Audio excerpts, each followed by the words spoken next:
sort of seeing the light at the end of the tunnel, or sort of out-of-body experiences, things like that, are byproducts of a dying brain. It's the lack of oxygen to your brain that it causes hallucinations. And they've seen this in, different standard studies in the lab, things like that, where people have similar experiences. So, as far as seeing the light being proof of God, no, not for us. When bad people die, do they start seeing flames? When bad people are dying, do they see flames? Has there been anybody come back from, a real bastard come back from being almost dead and say, I saw Satan, he was beckoning me toward him, and, I've never heard of those, I guess. There's people that make those claims, that they hear screaming at something horrible and came back. I'm not defending badness. I guess I've never read any reports about that. There is out Okay. There's also there's something called sleep paralysis, which I don't know how many, I'm sure a good portion of you have actually experienced it. And it's actually something that's very similar between people who've experienced it. Basically what happens is your mind wakes up, but your body is still asleep. And almost everybody who experiences sleep paralysis says that they feel like there are people in the room with them. And some people think it's aliens, some people think it's ghosts, some people think, my mom thinks it's burglars whenever she has it. But it's very similar. It's just something that one of our biological quirks is kind of... Well, they replicated near-death experiences in centrifuges. So they had military training. When they spin too fast and they start to lose consciousness, almost 100% of them had an exact replica of a near-death experience. Gentleman in blue. Yeah, that video talked about it, and this gentleman said something, just general fears if you were, I guess, discovered as an atheist. Have you guys ever lied about being an atheist in culture or context? Just give it to the question. I guess I don't think I've ever outright lied. I've had coworkers that are very out front about their Christianity, and they talk, well, I think, they say something like, well, I think God is telling me this. Don't you? And I'm like, oh. I don't say, you gotta be crazy. I don't say, no, I don't believe in God. But I don't say, yeah, it could be. I just kind of, and those people, if they watch this on TV or on YouTube and go, he was an atheist? There's probably a lot of people who didn't know I was an atheist, but I never once outright said, no, I'm a Christian since I've been an atheist. I'd be curious for other. Probably just a lie of omission. You just never mentioned it. Yeah, I never guessed. If directly asked, I will say it, but it generally doesn't come up around the dinner table. I'm not but I just learned to live my stuff in a lot of cases, just because in my experience, early on in my career as an atheist, I was a big proselytizer, trying to convert people, and that's a big mistake. Almost never works. But I've learned that in general, believers can't be trusted. What oftentimes what they'll say is that they can handle whatever you bring up, they can handle any kind of topic, whatever. As soon as the conversation turns to the basic fact that you don't believe what they believe, it gets up. It can't go anywhere from there. And so professionally, personally, I don't initiate the topic. I don't participate in a discussion because it can, in my experience, almost never fit well. And so if somebody could ask me an outright question, I probably would be honest about it, but I wouldn't offer it, just because it doesn't.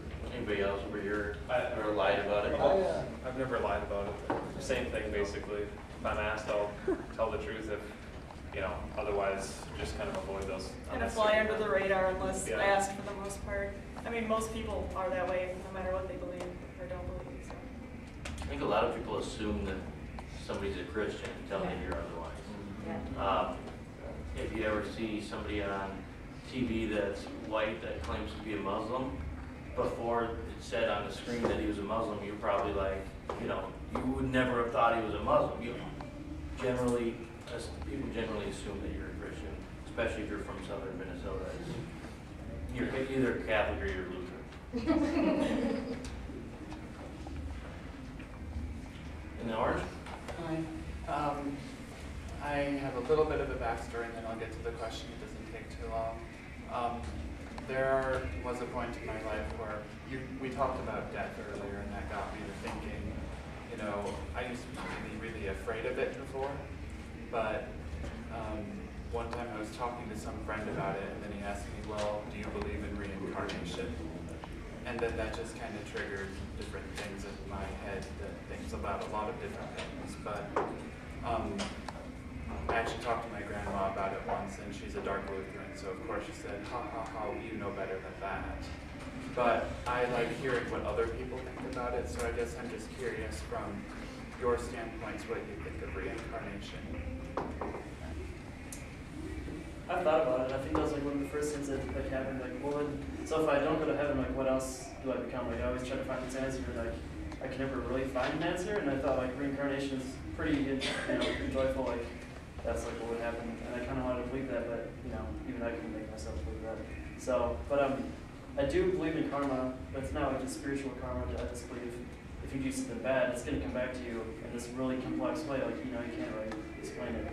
People punch him in the face. He's going to tell one of his friends, and it's a huge complex system which I can't get into. So, For me, it's the same thing as the God idea. I don't see evidence for it, so I don't believe in it. I'm in the same boat. I think that our like bodies will basically be reincarnated, but like I don't think any part of yourself as a conscious entity like will transfer from one life to the next, unless you write something down, basically. If you really think about it, whenever I thought about it, I always started thinking about what I would be. Was, well, what have I been? Then that's kind of intriguing to think about, but really there's no evidence for it. Kind of a neat discussion. Once again, like most things with myself and most of the panels up here, there is no evidence for it. Any follow-up? I guess kind of my personal take on it is one idea of reincarnation would be like it's the conscience that actually doesn't end, because you kind of talked about how seeing the light is a side effect of a brain shutting down, and I don't know, I guess I was just curious about kind of your take on what would it be like to if it were to actually happen. Especially you pick what you eat back, back is money. Everybody wants money. Or there's usually, a rabbit or a pampered house cat or something like that. Yes. It's a little Jungian, but something I toy with that I'm curious what you guys would think. I think most people accept that with your children you can pass on certain genetic traits, height, curly hair, that kind of stuff. And I'm curious if you have any opinion on the potential to pass on genetic memory to your children. Genetic what? Memories. And so think about it, it sounds a little ludicrous at first, but our brain's a pretty complex thing, and the patterning that happens, and the weeding out those patterns, I think, and I don't know a lot about neuroscience, but I think there's potential that some patterns from parents could be passed in terms of neurotransmitters that could equal memories. So I'm curious about that. What do you guys think about that?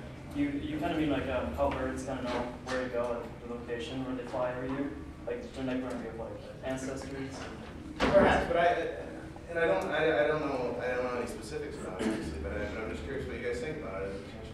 I hope I never have a flashback of when I was made.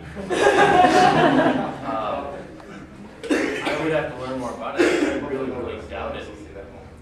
But If I could add something to that, I read a book by Carl Sagan not too long ago, and it was about the evolution of the human brain and the human intellect. And he said that human beings are born with 3 fears: fear of the dark, fear of heights, and fear of snakes. And I've been watching my son. He's not afraid of heights. The kid falls off of everything. Goes to the edge of the deck and just takes a step and down he goes. I don't know if he's afraid of snakes. We haven't seen any yet. He is afraid of the dark. Okay, granted, what kid isn't? I don't know if that proves genetic memory or not. But if you go back to when we were tree dwellers, umpteen millions of years ago, we didn't want to fall. We didn't like snakes because they could eat us.